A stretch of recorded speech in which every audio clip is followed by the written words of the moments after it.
do the warehouse as a move.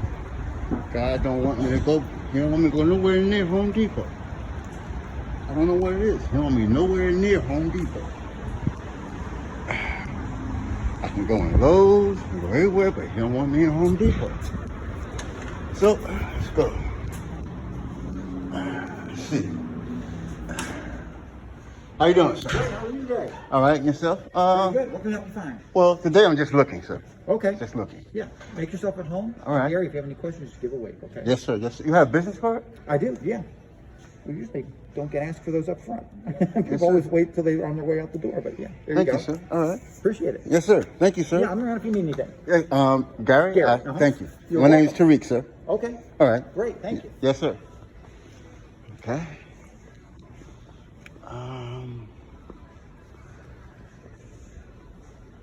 This is the warehouse, right?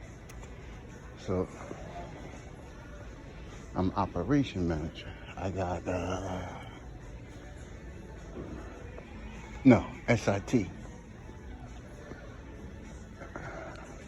We have, hypothetically,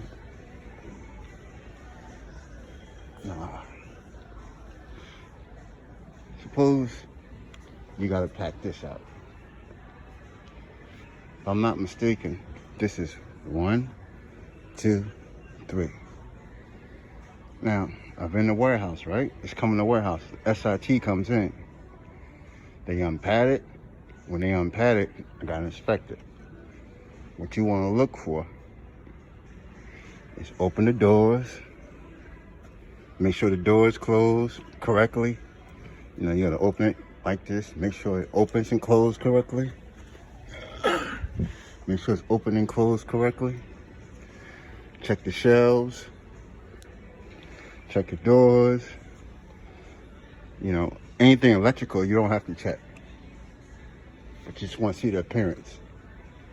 Right? There's no chips on it. Then I gotta do a check off on it when it comes into the warehouse.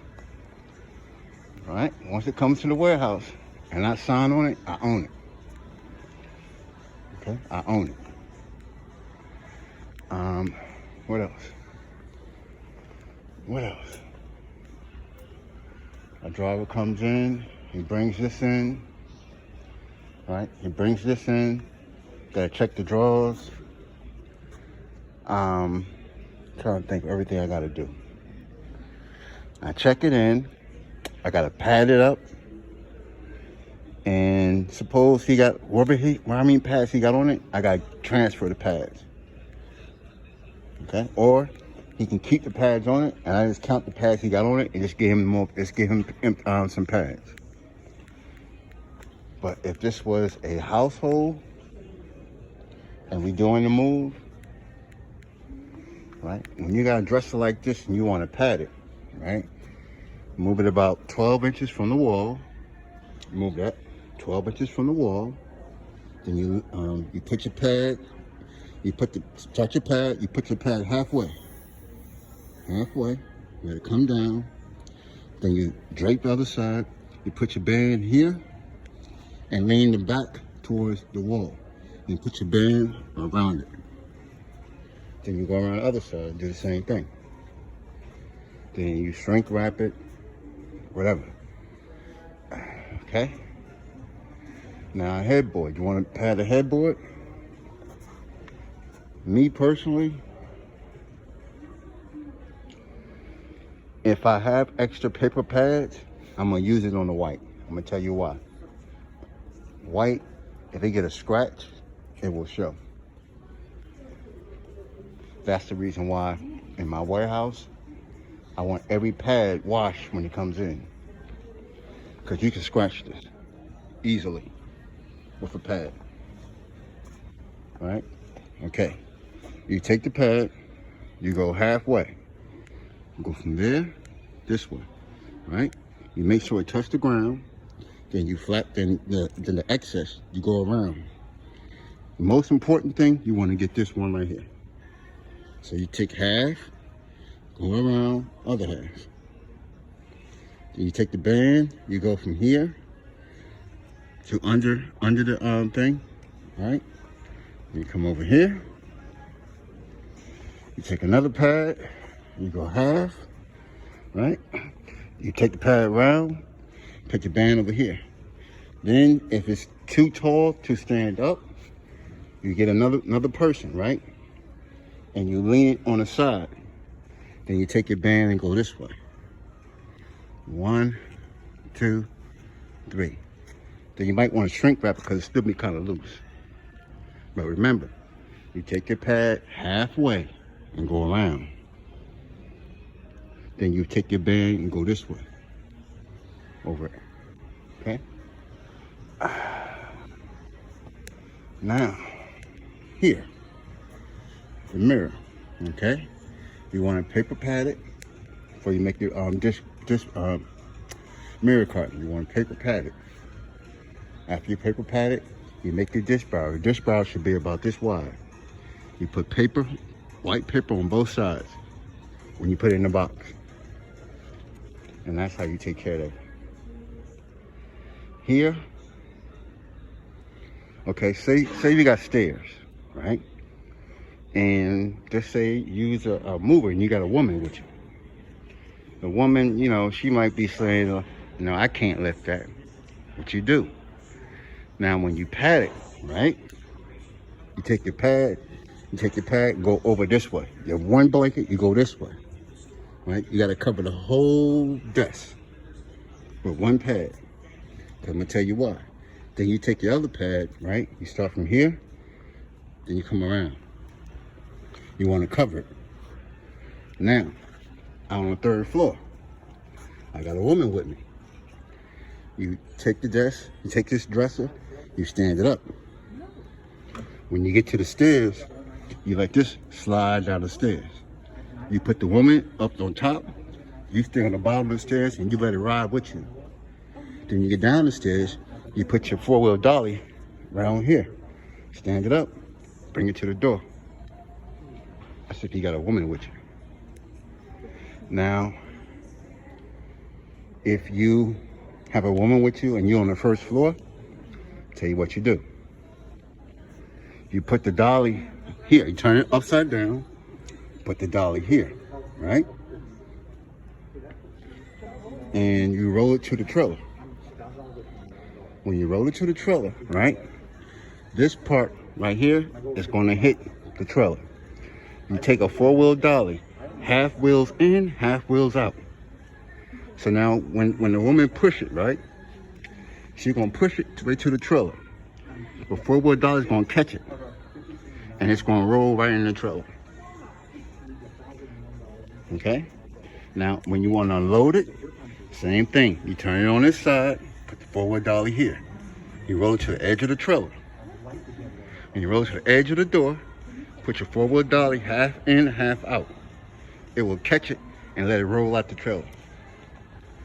If you got a woman with you. Okay?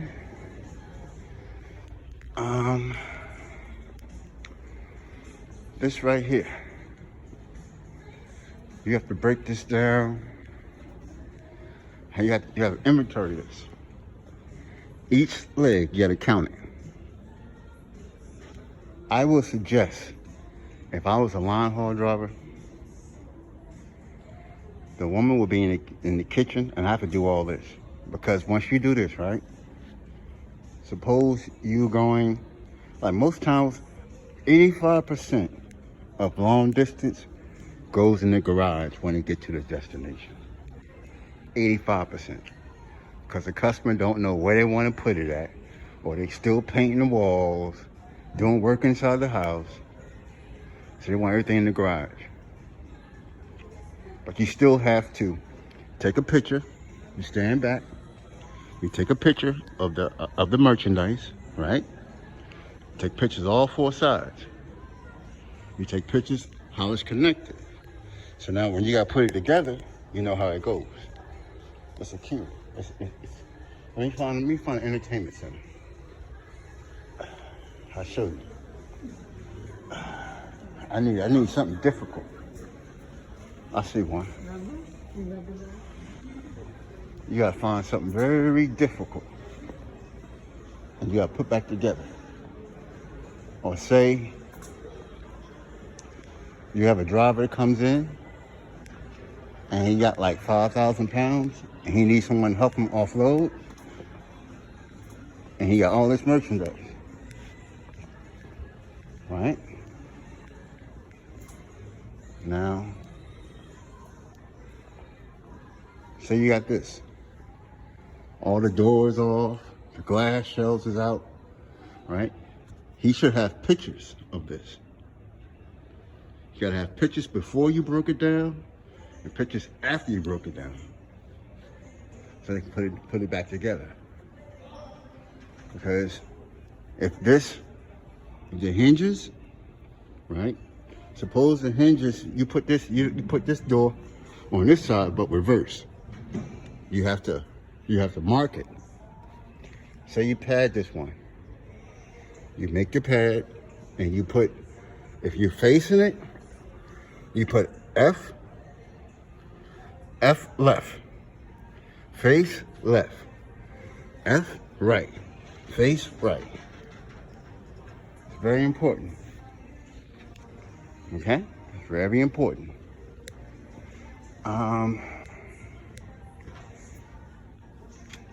This right here, if I had to pad this, you put this in 1, 2, 3, maybe three 1.5 boxes.